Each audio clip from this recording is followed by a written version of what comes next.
Hey gang, today is how to reupholster your chair day. So, hopefully I remember this disclaimer before I start the video all the time, is remember that this is for entertainment purposes only. If you actually learned something, not my fault. Alright, so what I'm going to do today is I'm going to take this chair with this tired upholstery and nice and flat piece here,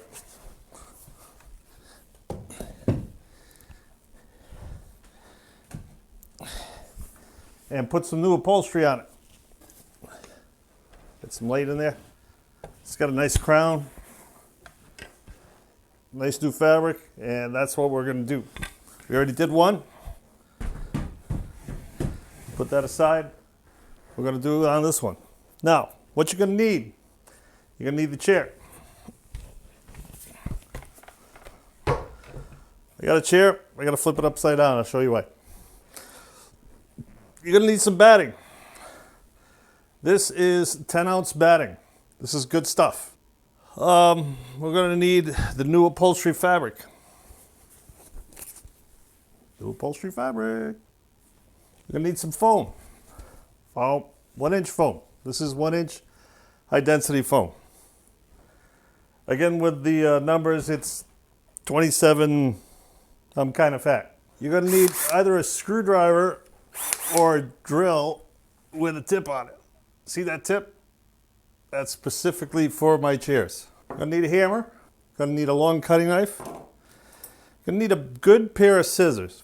And we're going to need an old screwdriver or a pry bar. Now, I took a screwdriver and I ground the crap out of it. Let me show you this. See this? Put on my head. I ground this thing to something serious. So, what we're going to do this is we're going to pry out the existing staples. And the last bit that we're going to need is a staple gun. Now, I have an electric one. It is 3/8 long, 1/2-inch wide crowns, and stainless steel. Now you can just use, you go to Home Depot, Lowe's, or something like that, or True Value, and you can get one of those manual ones. It's a little bit harder, but they still work. But I've got this from 20-something years ago. I'm going to use this. All right, here's what you want to do to start. You want to take your screwdriver or screw gun, and you very simply just want to unscrew the 4 screws that are holding the chair from underneath.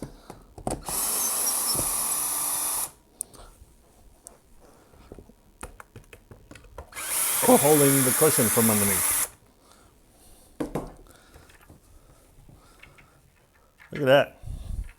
All right, after you get the cushions out, or cushion out, you can put aside the chair, and now you end up with this.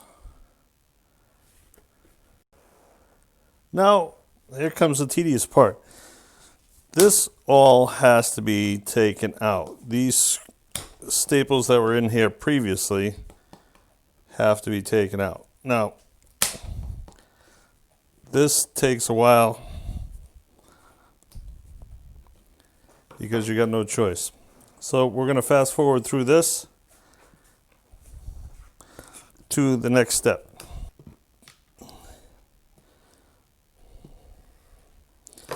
All right, so we've half pulled out these staples, and I'm sure I missed one or two, but the reason why we only half pulled them out was because of this guy. The last thing you want to do is put these lose track of where this is, where the staples are. So, I'm using, I forgot to mention, I'm using a needle nose pair of pliers. And we're going to take all these out. And we'll fast forward through this too. Now I've removed all of the staples. Luckily, none of them broke on me, or otherwise I would have used this thing. Would have bang the staples back down. All right, the staples are all out. This is 3 staples in here from I don't know when, but now you can remove your pattern. Your pattern should be just a piece of particle board. This you can discard completely. So remember, the only thing we want to keep is the wooden pattern. So now we can get our foam.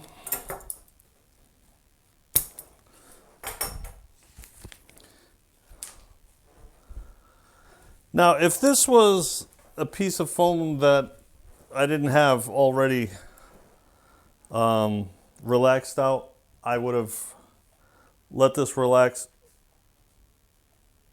There we go with the foam again. He's already laying down on the foam. That's crazy. So what we're going to do is we want about an inch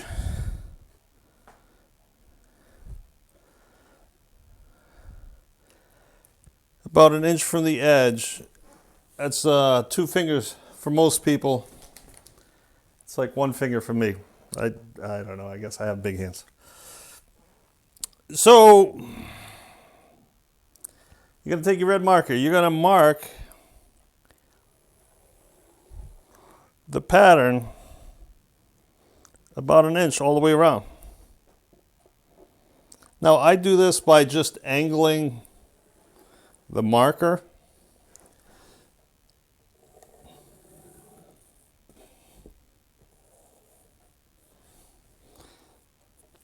Now that is a full inch, both sides, so it's 2. 1 and 1 is 11, don't forget. 1 plus 1 is 2. So a full 2 inches longer and wider than what the wooden pattern is, because you want the foam to kind of curl up a little bit. So now we're going to cut this. We'll go back to our really long knife and cut this. Okay, so we've got the pattern cut for the foam. It is more or less about an inch beyond what the wooden pattern is. Now we're going to need some batting. Okay, so we got our batting. Remember, it's 10-ounce batting, and I'll show you why we use 10-ounce batting afterwards. But we've got the wooden pattern, we've got the high-density foam, and then we got the 10-ounce batting. Now, what I'm going to do beyond this is I'm going to cut a full 2 inches beyond the perimeter of the high-density foam, because we're going to need all that. All right, so if you've done a good job, you should end up with something that looks like this. You should end up with 1 inch of foam past the wood and 2 inches of batting past the foam. Right? So that is 1 and 2 are 12. That's the new math. So now here's where the stapler comes into play. You do not want to overstaple this. So what I do is I do the 4 corners first. So I want to tuck in those 4 corners. And the reason why I want to do the 4 corners first is so the foam overlays the wood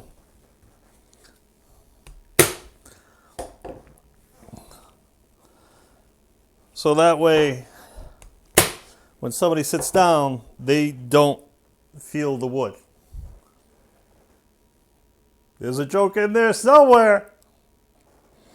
Huh, Daryl? So now you want to start at the middle of the side, and you want to pull it fairly taut because you want that foam to roll over the edge of the wood.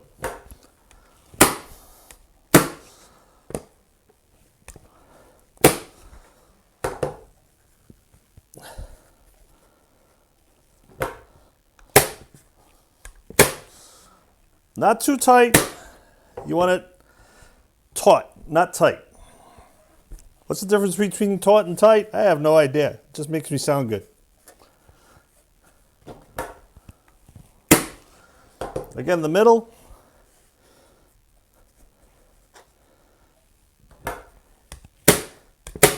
Now I can see that I have a 1/2 inch roll over the wood.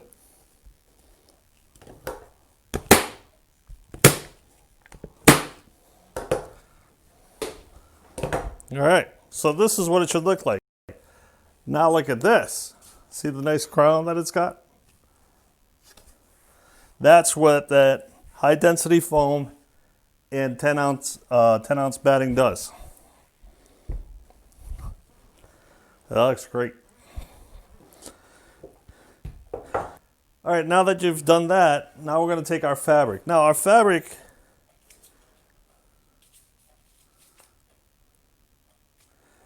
is not cheap. It was a remnant. It was still $9 a yard. Expensive. All right.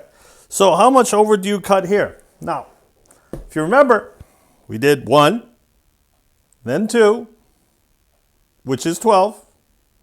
And then, no, wait a minute. 1, 2, hold on, new math. Now, okay, anyway. We did 3 inches beyond on the batting.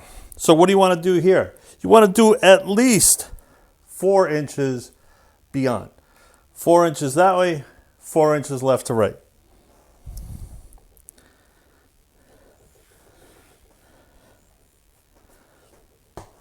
Okay, so 4 inches. Take your tape measures out. All right, so we've got our fabric laid out. Now, what you want to do for overlay is you have the 1 inch of foam beyond the wood, the 2 inches of batting beyond the foam, so you have a good 3 inches plus. Now here,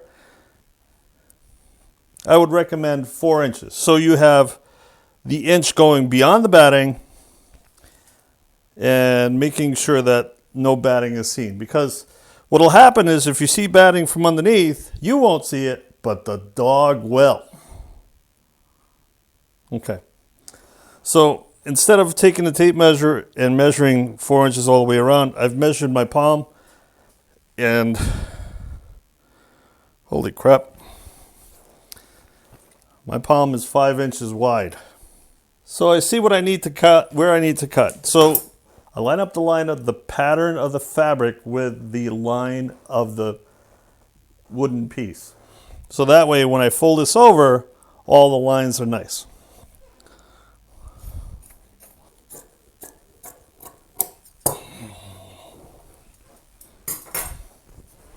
Look at that. It's almost like I know what I'm doing.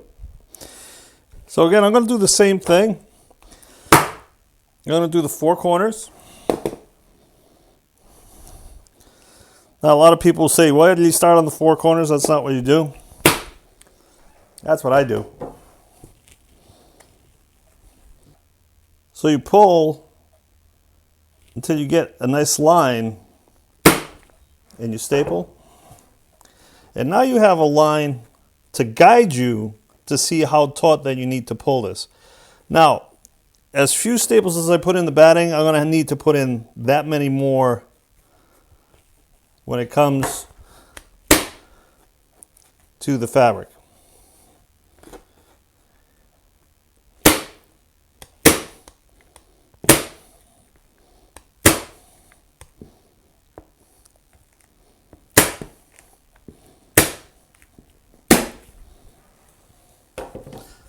That way you have a nice straight line all across.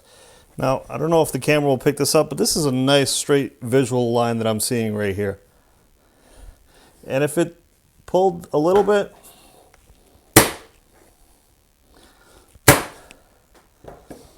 just add a couple more staples. All right, guys, we had some camera difficulties again. I gotta stop buying Chinese batteries. They just don't know what it is. Or just buy the battery that comes with the camera, of course. But they're so damn expensive. But yeah, not having a lot of luck. So, where we left off, we did the four corners. We did one side. We did the front side. Now, we lined up the fabric line so it looks straight with the front of the chair. It is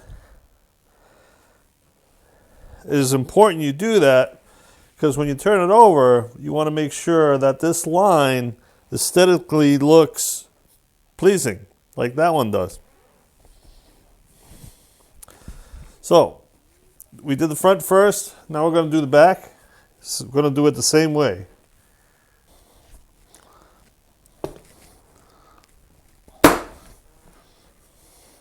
So now you got all this. What do you do with all this? You cut it out. Take your handy dandy scissors.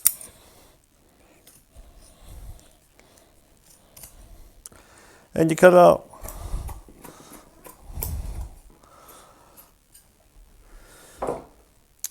Now, last step here is feel for any staple that didn't come down right.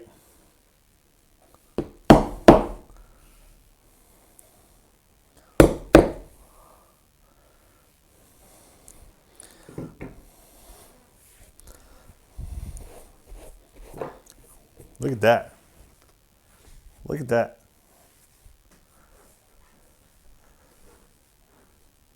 Look at that. The line's straight. This looks awesome.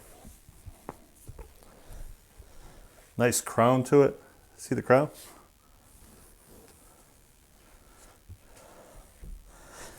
And that's what the thicker batting gives you. Now your tushy will be all nice and comfy. All right, guys. Had a little bit of an issue holding this up. I only have two hands, no helper. So what I did is I got me a box to put this on top of. That way it's resting on the piece. And now we're going to screw this back in. Those 4 screws are in. You don't want to over tighten these, because they will strip. I mean, unless you feel like routing out a new wooden piece. I didn't feel like it, and I have the equipment to do it. So, there it is. Without letting it go, and we'll put the nice little helper box to the side. And we got a nice cushion.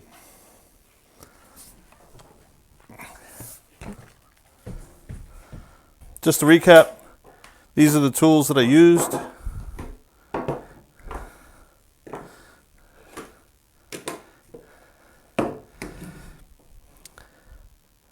It's not too bad. Most of it should be in the handyman's tool closet.